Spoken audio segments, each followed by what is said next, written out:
호레이스 부시넬의 기독교적 양육에 대해 알아보자. 총 세 가지로 알아볼 텐데, 첫 번째로 생애, 두 번째로 교리, 세 번째로 양육의 양식에 대해 알아보겠습니다. 첫 번째, 부시넬의 생애. 부시넬은 1802년 4월 14일 미국 코네티컷주 리치필드의 벤텀이라는 마을에서 태어났습니다. 부시넬의 가족은 리치필드에서 뉴프레스톤으로 이사하면서 그 지역에 하나밖에 없었던 회중교회를 다녔는데, 그곳은 엄격한 칼빈주의 신학을 가르치는 교회였습니다. 부시넬은 어릴 적부터 학교 교육과 가정에서의 신앙 교육을 받으며 자랐습니다. 또한 그는 자연을 보며 하나님의 존재를 느끼고 하나님을 경외하는 마음을 가졌던, 자연을 사랑하는 사람이었습니다. 부시넬은 신앙 교육을 받으며 진실한 신자가 된다는 것을 어떻게 알 수 있는지에 대한 고민이 참 많았는데, 회심을 통해 이에 대한 결론을 내릴 수 있었습니다. 1821년 3월 그가 19살이 되던 해에 회심을 경험하면서 이렇게 고백했습니다. 주님, 죄인인 내가 여기 있나이다. 나를 취하소서. 내가 가진 모든 것을 취하소서. 나는 주님을 위해 어떤 일이라도 할 준비가 되었나이다. 1823년 9월 부시넬은 예일대학에 입학합니다. 대학 졸업 이후 그는 잠시 교사직을 맡으며 지내지만, 가르치는 일과 자신과 적성이 맞지 않다는 것을 깨닫고 뉴욕으로 떠나 저널리즘 관련 사업에 종사하게 되었습니다. 1829년에서 1831년까지 부시넬은 다시 예일 대학으로 돌아가 강사로 일하면서 법학을 공부했는데요. 그 시기에 예일 대학에서는 부흥운동이 일어나고 있었습니다. 부시넬은 그 부흥운동에서 영적인 각성을 경험하고 신학을 공부하기로 결심합니다. 1833년 5월 부시넬은 목사 안수를 받고 결혼하여 5명의 자녀를 두게 되지만, 그는 인생에서 가장 큰 슬픔을 겪습니다. 바로 5명의 자녀 중 2명의 아이를 잃어버리고 만 것입니다. 부시넬은 자신을 종교에는 의심이 많고 윤리적인 삶에는 철저한 사람이라고 생각한다 라고 이야기를 했습니다. 이후 1876년 2월 17일 호레이스 부시넬은 생을 마감했습니다. 두 번째로 교리에 대해서 알아보겠습니다. 기독교적 양육은 일부 교리와 이부 양육의 양식으로 나누어집니다. 그 중에 첫 번째인 교리에 대해서 알아보겠습니다. 부시넬은 에베소서 6장 4절 중 일부인 오직 주의 교훈과 훈계로 양육하라는 말씀을 중요시하며, 기독교적 양육이란 하나님에게 속한 양육이라고 말했습니다. 그는 어린이는 이미 이 세상에 올 때 거룩한 원칙의 씨앗을 가지고 있는 영적 가능성을 함양하고 있는 존재이며, 그것은 계속해서 자극되고 개발되어야 된다고 주장했습니다. 이에 따른 그의 기독교적 양육 사상의 바탕이 되는 생각을 알아보도록 하겠습니다. 첫 번째로, 어린이들은 그리스도 안에서 성장한다고 가정하는 것은 아무런 잘못이 없다라는 생각입니다. 어린이에게 성년에 이르기까지 전 과정은 하나님과 모든 거룩한 원리들을 거부할 것이라고는 말은 정말 고약한 것입니다. 이것은 성경 어느 부분에서도 찾아볼 수 없는 것입니다. 그에 따르면 어린이는 모든 그리스도인과 마찬가지로 뒤섞인 삶을 살지만 선에 대해서 회심하는 어린이입니다. 그 어린이 내부에 탑재되어 있는 선은 악과 싸우며 적격의 주권을 갖습니다. 여호와의 영이 모든 물질 세계를 채우고 모든 대상들에 대해 권능의 지배로 현존하므로 성인만이 아니라 유아들까지 포함한 모든 인간 영혼들이 그 나이와 필요에 알맞은 성령의 양육을 받는다고 믿는 것만큼 더 적절한 영적 감화의 원칙은 없을 것입니다. 둘째로, 기독교 교육은 비기독교 교육과는 철저히 다르다는 것을 기대해야 합니다. 기독교 교육은 가르침보다 더 훌륭한 어떤 것, 단순한 노력과 의지작용을 넘어서는 선량한 삶의 아름다움, 신앙의 평온, 의로운 기대의 자신감, 성령의 성스럽고 기쁜 자유가 요구됩니다. 신앙의 평온, 의로운 기대의 자신감, 성령의 성스럽고 기쁜 자유, 이것이 유일한 그리스도인의 양육이며 주님의 양육입니다. 세 번째, 인간의 본성이 타락된 것이라고 가정할 때 유년기의 그 치료를 감당하고 기대하는 것이 더 적합합니다.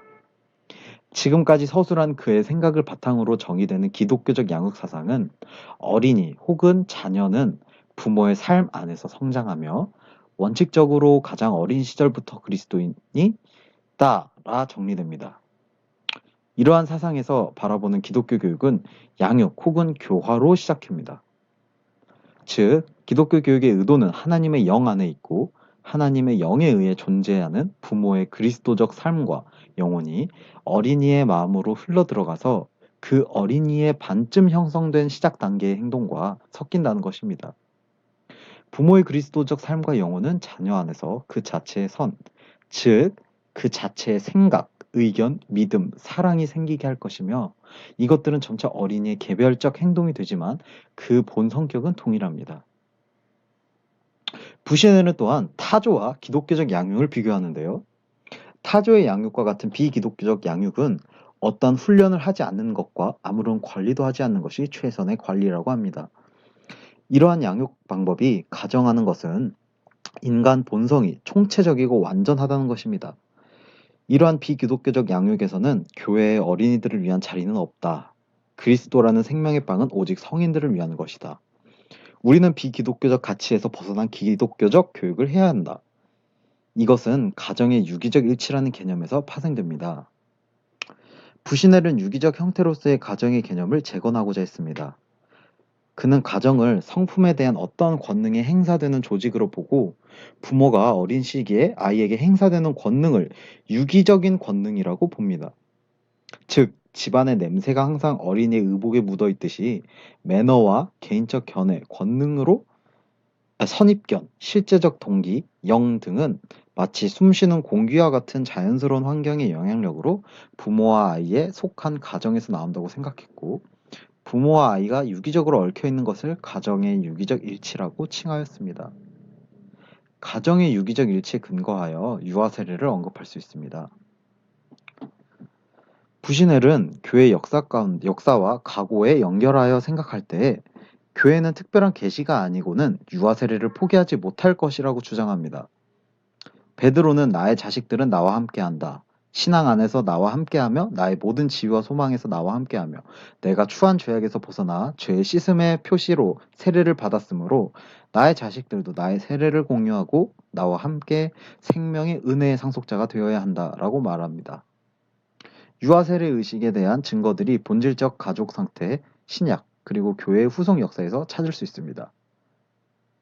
가정의 유기적 일치가 유아 세례의 토대가 되며 합리성을 부여합니다. 어린이는 부모의 성품의 모형 안에 있으며 그 모양 안에서 부모의 모든 미덕과 신앙, 기도, 약속들이 그의 것이 됩니다. 골로새에 있는 성도들, 곧 그리스도 안에서 신실한 형제들에게 편지하노니. 골로새서 1장 2절 말씀입니다.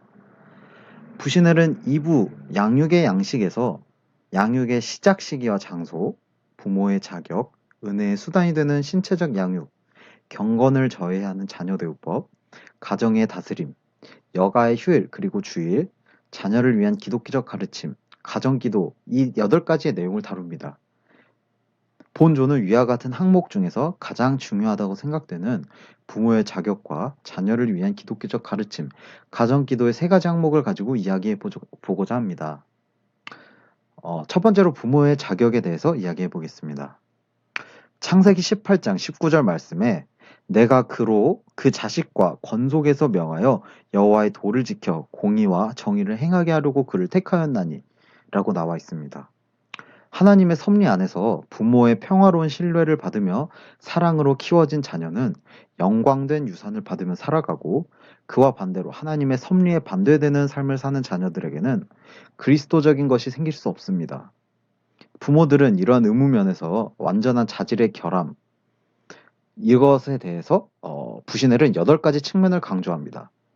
첫 번째로는 말에 대한 부분, 두 번째로는 진실성의 결함, 세 번째로는 독실함의 신용, 네 번째로 완고함, 다섯 번째로 광신적 그리스도인의 악덕, 여섯 번째 비난의 습관, 일곱 번째 부모의 권세, 여덟 번째 근심입니다. 이 8가지의 자질의 결함에 대해서 부모들은 의무를 잘 알고 있어야 합니다. 두 번째로는 자녀를 위한 기독교적 가르침에 대해서 이야기해 보겠습니다. 디모데후서 3장 14절엔 이렇게 나와 있습니다. 그러나 너는 배우고 확신한 일에 거하라. 너는 너가 누구에게나 배운 것을 알며 라고 되어 있습니다. 자녀를 위한 기독교적 가르침은 크게 3가지 요점에 주목하면서 시작됩니다. 첫째, 정확하게 시행되는 기독교적 가르침. 둘째, 디모데 어머니의 가르침. 이것은 즉 성경적인 가르침입니다. 세 번째로 가장 참된 가르침. 살아있는 애로 진리를 해석하기. 마지막으로는 가정의 기도적 측면에서 이야기를 해보겠습니다.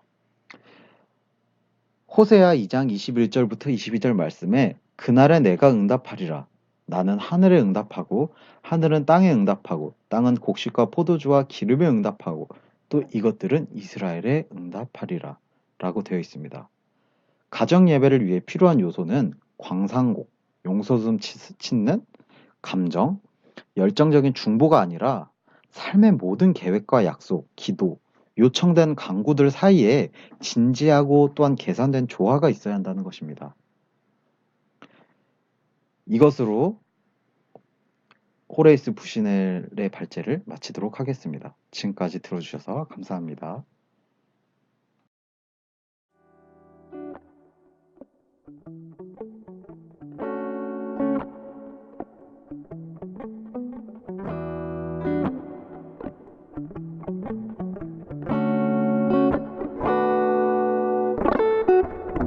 Someone's wearing sweaters, sweet November, with the weather, we're together.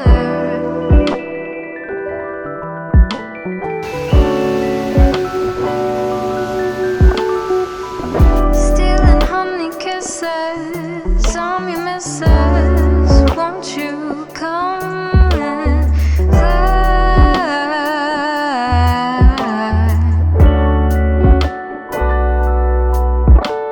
When I'm with you, when I'm with you, when I'm with you, you take me away. Come and take me away. When I'm with you, when I'm with you, when I'm with you, you take me away. Come and take me away. 날씨 비가 왔나봐요. 축축하네. 찍고 있는 거 맞아요? 지금 대건문화사 가는 건가요? 네, 대건문화사 가고 있습니다. 아, 기대되네. Glassy smooches, galliuches, whatever happens, we know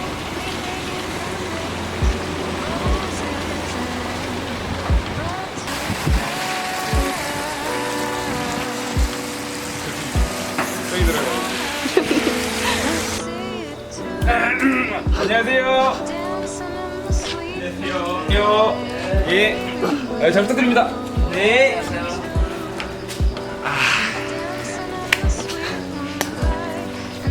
기대가 많이 됩니다. 기독교적 양육이 어떻게 보면 제 영혼을 갈아 넣었거든요. 제가 1849년인가 그때 목사를 그만두고 이거 좀 TMI이긴 한데 좀 몸이 안 좋았어요. 그래서 목사 그만두고 뭐 가정에 전념하다 보니까 가정에서 양육이 뭐 중요한 그런 부분들을 좀 갈아 넣은 책이라서 많이 사주셨으면 좋겠네요. 뭐 자세한 내용은 오후에 강연에서 보여드릴게요. 좀 이따 봬요. 안녕하세요. 잘 지냈어요? 수업 들을만해? 네.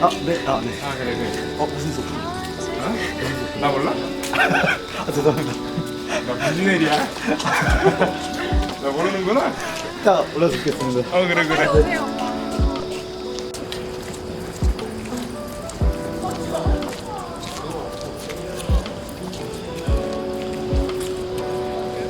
여기가 어디예요? 네, 한경직 기념 예배관입니다.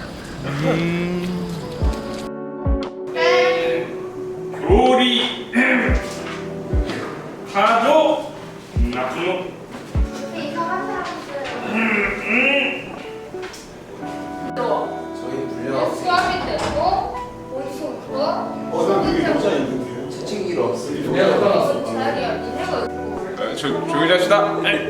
정말인데. 요즘 것들 이래서 안 된다니까. 나이도 어린 것들이. 저기.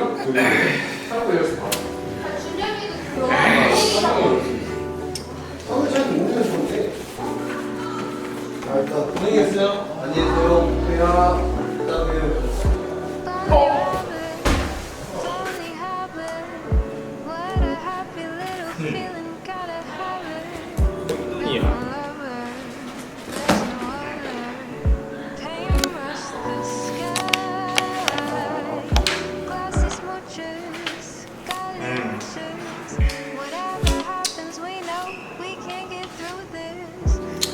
이 작가 양반 찍지 말고 책을 읽어야 돼. 책을. 요즘 애들은 책을 너무 안 읽어서 문제야.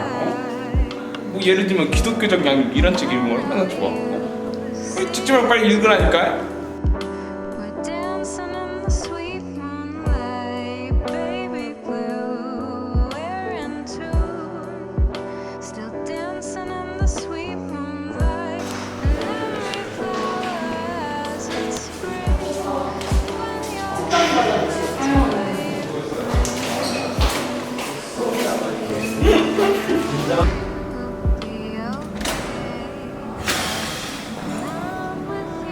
너무 넓은데 사람도 많이 올 거 아니에요. 벌써 떨리는데 제가 그 카메라 버튼이랑 대인기 피증 조금 있거든요. 그래가지고 뭐 잘해볼게요. 전 부시 내리니까.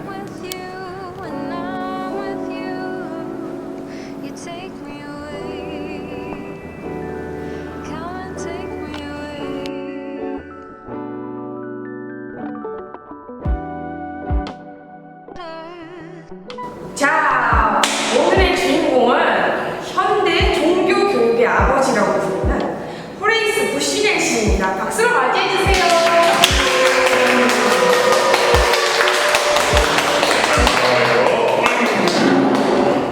자, 안녕하세요, 부시넬 씨. 네, 안녕하세요. 저기 앞에 보이는 분들이 가족분들 맞으신가요? 맞습니다. 정말 토끼 같은 자식과 한번 무식한 와이프분이 계시네요. 네. 오늘 또 이렇게 자리를 해주셨는데, 이번에 기독교적 양육이라는 책을 내셨다고 제가 어디서 들었어요. 그죠? 설명을 좀 해주실 수 있으세요? 어떻게 보면은 기독교적 양육이 그냥 저 자체라고 보시면 돼요. 그냥 부시넬은 기독교적 양육이다. 뭐 책에 대해서 간단히 설명하면은 그냥 간단히 두 부분으로 나눴어요. 그러니까 교리랑 양육적 양식 이렇게 두 부분으로 나눠서 그 교리 부분에서는 그냥 흥미로운 타조의 양육 방식 이런 거는 기독교적 양육 방식 이런 걸 비교하는 식으로 독자분들이 편하게 읽을 수 있게끔 그렇게 했고요. 또 양육의 양식은 그냥 그 교리들을 이용해서 그걸 어떻게 가정에서 이뤄나가야 될지 그냥 저 나름대로 펼쳐봤는데 뭐 괜찮게 나왔더라고요. 벌써 듣기만 해도 너무 흥미로운 그런 책이 이제 나올 것 같습니다. 자, 그러면 이제 마지막으로 다음 세대의 기독교 교육을 책임져야 할 저희 미래 어머니, 아버지들께 한마디 해주신다면 어떤 게 있을까요? 저 때는 말이죠. 네. 너무 불편하게 듣지 말고 네. 그냥 너무 편합니다. 그죠.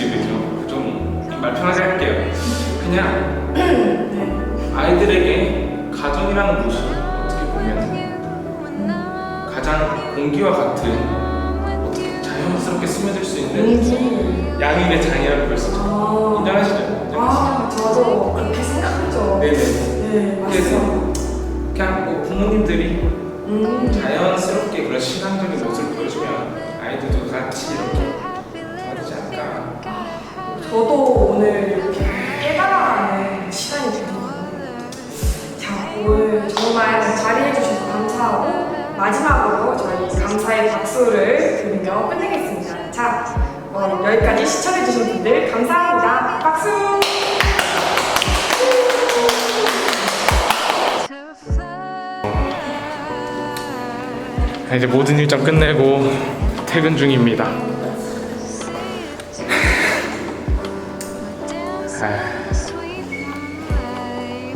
후세에 이런 기독교적 양육이라는 책을 남기게 돼서 참 좋네요.